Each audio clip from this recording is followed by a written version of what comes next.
भोंदू अशोक खरात प्रकरणामुळे रुपाली चाकणकर चांगल्या चर्चेत आल्या आहेत.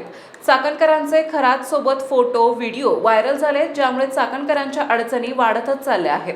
आधीच राज्य महिला आयोगाच्या अध्यक्षपदाचा राजीनामा द्यावा लागलेला असताना आता चाकणकरांना राष्ट्रवादीच्या महिला प्रदेशाध्यक्ष पदाचाही राजीनामा द्यावा लागलाय.